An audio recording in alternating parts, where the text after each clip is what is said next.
بسم الله الحمد لله والصلاة والسلام على رسول الله. السلام عليكم ورحمة الله وبركاته. maanta iyo wixii ay mudnayd in badan oo kamid ah horay ayaa halkan looga yiri waxa farxad iyo sharaf weyn inoo ah maanta talaabadii labaad safar saddex talaabo ah talaabadii labaad inaan qaadnay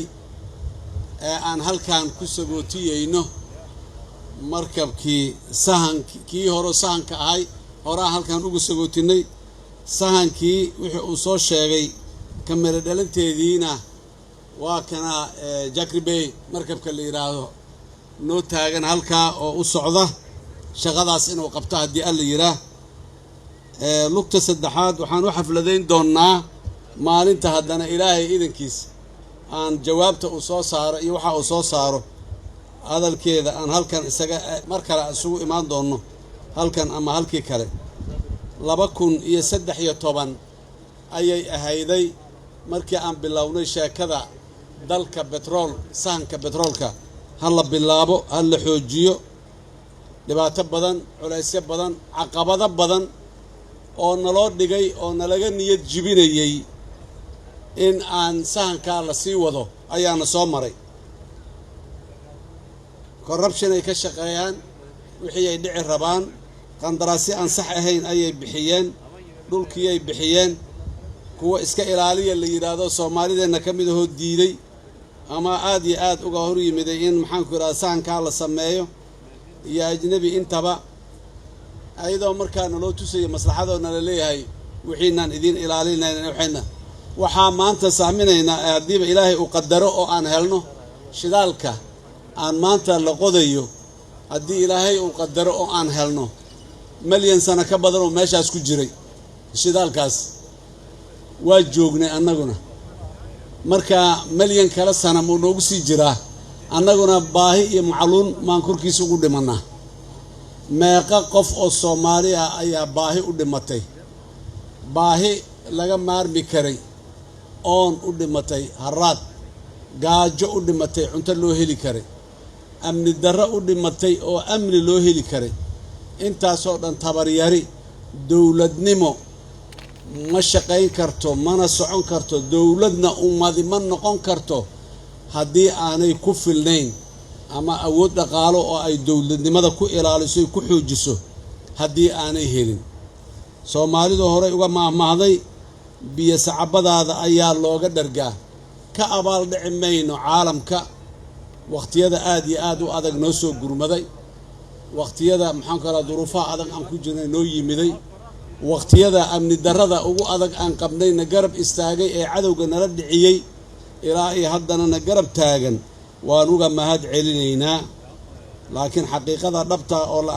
aan la inkiri karin waxay tahay ma jiro dal marka arrimaha muxuu ahay petrolka laga hadlay Turkiya arrimaha amniga naga saacida kuwa kala dalal kalena waa naga saacidaan arrimaha maxaan ku raahdaa kaalmada bini aadamka ay naga saacida dalal kale waa naga saacidaan laakiin cidina petrol sahankiis nooma sameyn noomana qodayso waa Turkiya waxa intaasi sameeyay haddana u taagan ee sameynaya oo aan maanta halkaas ugu nimid madaxweyne Rajab Tayyip Erdogan markii ugu horeysay halka yimid ee haddana halkan laga dhawaajiyay waxay ahayday waqti adduunyada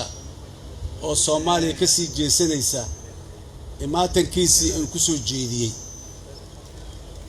maantana waa mar kale iyo waayahan dambe adduunyada oo shaki qabta in Soomaaliya la maalgeliyo oo $100 milyan lagu maalgeliyo oo technology kale $100 milyan joogaahi ay risk u qaataan ayadoo la leeyahay amni ma aha lama hubo insurance-ga ma ogola inta ma la yeeli karo ayadoo la leeyahay u qaatay in ay yimaadaan oo waxa soo dhan ay u qaataan ma aha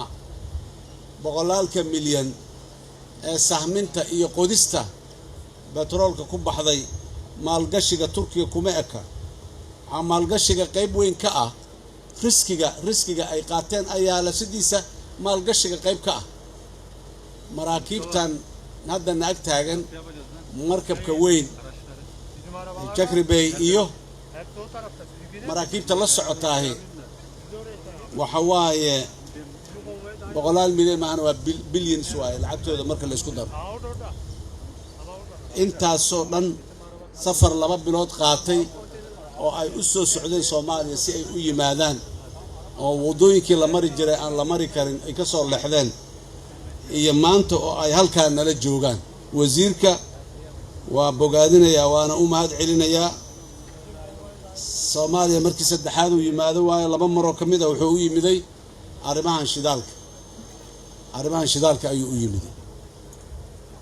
waxaan leenahay marka dadka Soomaaliyeed dadka waxaa kamid ah maxaa la dhihi jiray waa caruurta habeenkii cabsataa waayeelkuna maalintii u cabsadaa soo maahayn dabeecadda waxaa kamid ah dadaa colaada dhiiran oo nabadda cabsanaya marka nabada loo sii socdaa la yiraahdo waa baqaya colaadii in lagu noqdo ka shaqeynaya xumaantii uu ka shaqeynaya maxaan ku raadaay dibkii la soo maray oo kulli way arag u ahayn uu ka shaqeynaya wuxuu ka cabsanaya nabadu ka baqaya waa hayna qofka nabadda ka baqaya colaada rabaahi inuu madaafiici xabada soo rida bas maaha hadalka carabka afka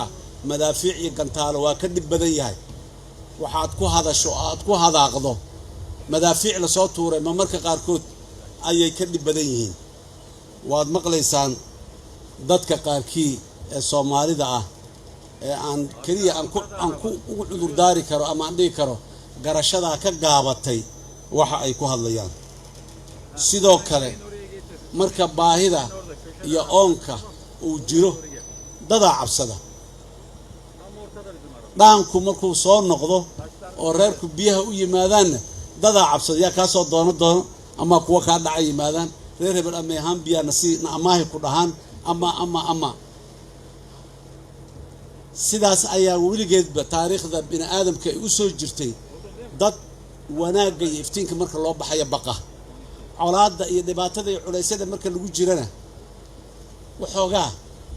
dareemaya in maxaan ku yiraahdaa uu yahay sidaas daraadeed waxaan leeyahay dadka Soomaaliyeed meel ka soo joogan ha qiimeeyaan waayaha ha arkaan waxa hortooda ka muuqda ma aha waxa loo sheegayo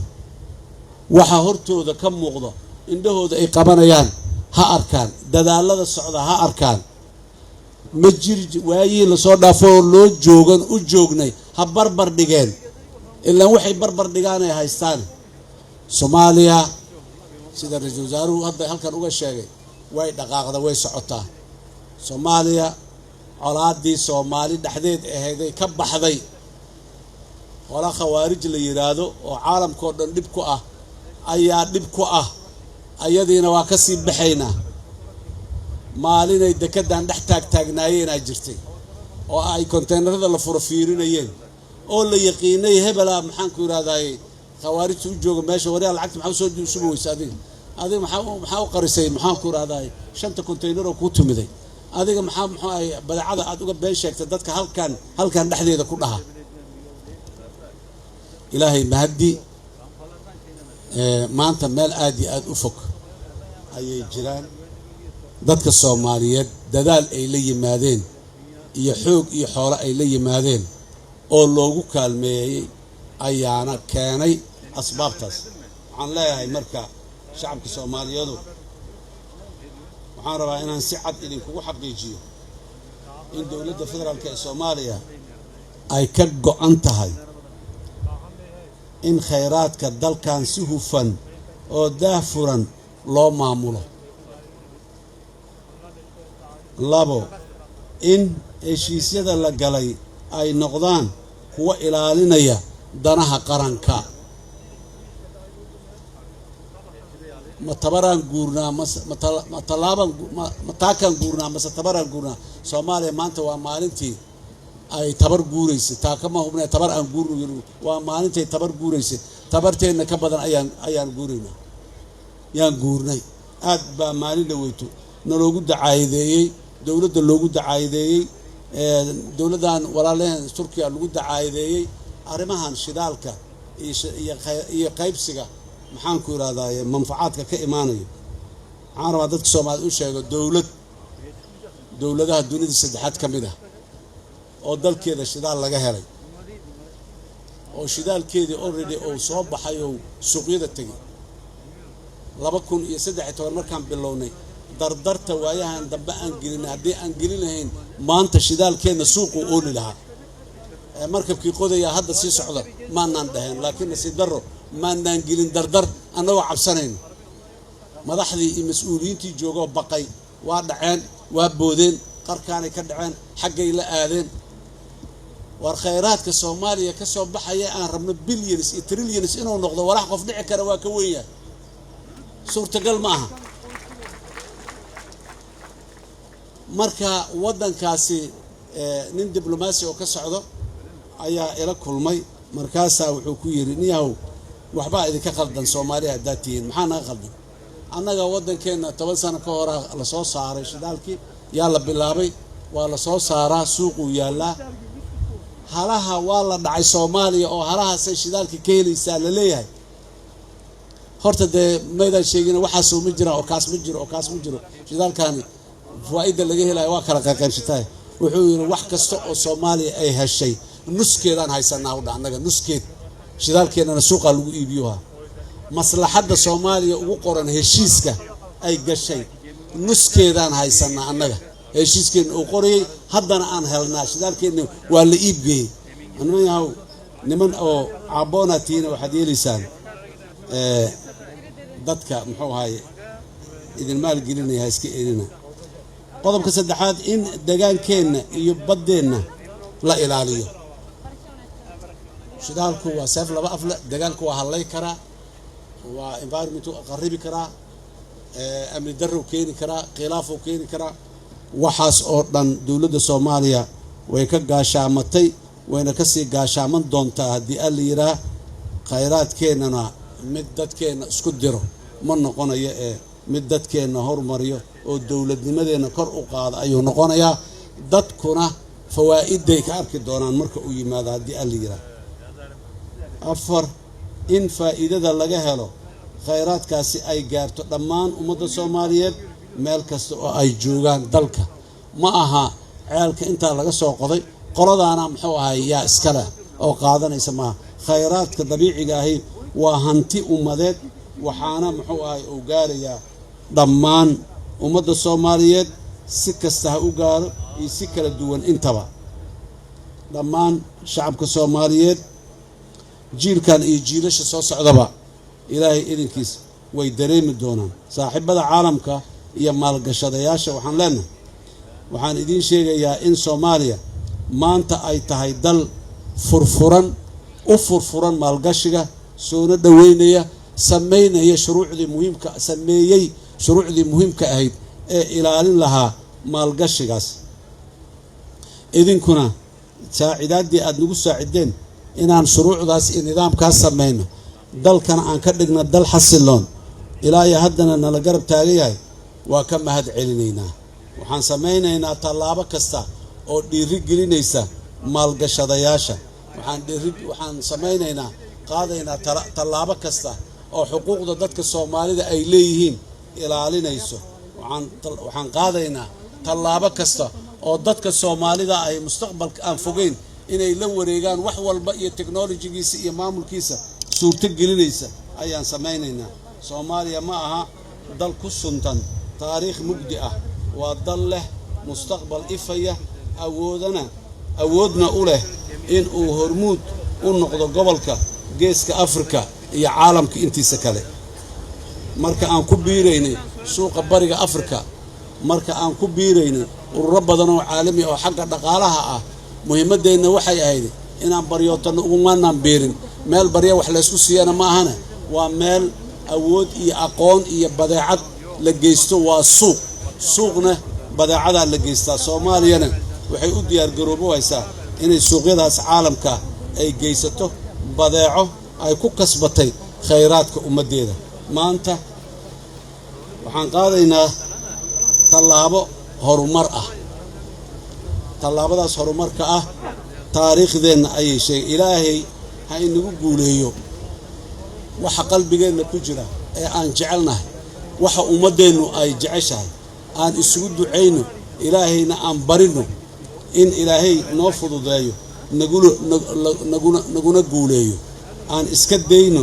jikaartan eedayn caay eriyeysa naga erido dadkii dalka inay yimaadaan ay maal gashtaan rabay mugayna arkaan war kuwaan ma la maal gasho karaa horta lacag xoolo tacbanoo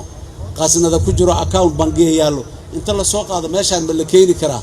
inaan dhayn waxaan rabaa dadka Soomaaliyeed in sheego caalamku dhamaantiis Turkiyo kala maaha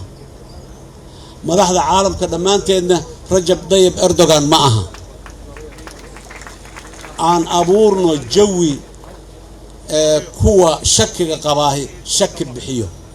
aan abuurno jawi kuwa maslaxadda leh ayagu maslaxadooda meel ay ka heli karaan iyo si ay u heli karaan ay u taalo aan ka dhigno Soomaaliya waa awoodna ilaahayna dalka meesha ugu adduunyada meel badan ayaa hostage waxa loo yahay geographiga mowqica la degan yahay loo yahay annaga ma ahin hostage uma ahin waxaan u haysanaa muxuu ahaay fursad maslaxad marka waxaan leeyahay dadka Soomaaliyeed isku kalsoonaada dalkiina ku kalsoonaada dawladdiina ku kalsoonaada midda maanta jirta iyo kuwa jiri doona mustaqbalka intaba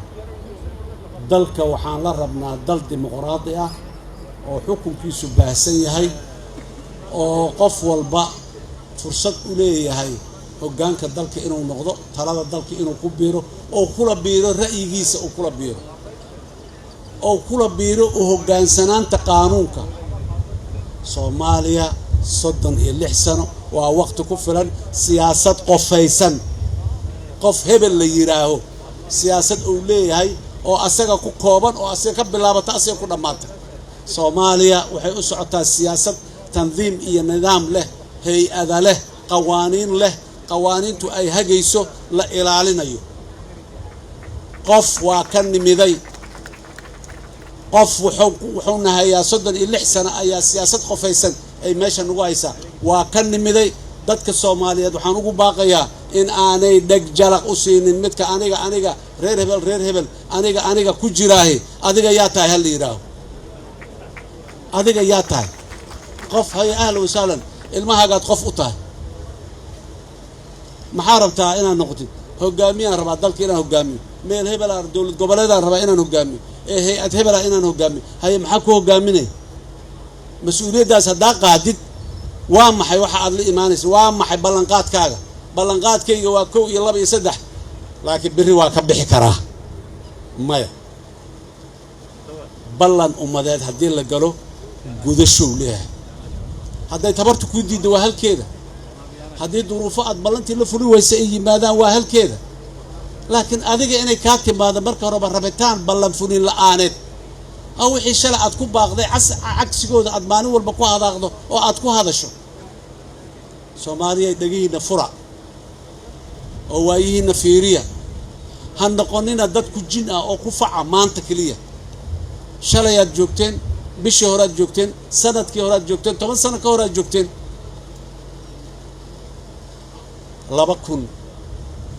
2016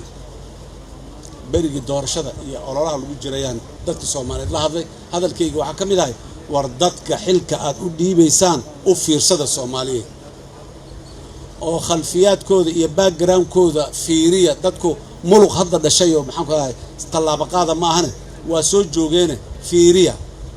ballan qaadidii shala qaadeen fiiriya markay mas'uuliyad soo qabteen waxay qabteen fiiriya waxa lagu aamini karo lagu hadlay kara fiiriya yaanan qof idin balahayn yaanan lidi cabsi gelin dumisley people dadka yaani yawmul qiyaamaha adduunyada dumayso intay ka soo dumay waa la kala tagaa nin walba tuuladiisu u noqonaya xagga laga dhacaya ma jirto meel loo noqonayo male waa kan nimiday ilaaha naga keenay وإفايو عصوبة هرتا إنك موقضو إفتين كاسان ربنا إنا قارن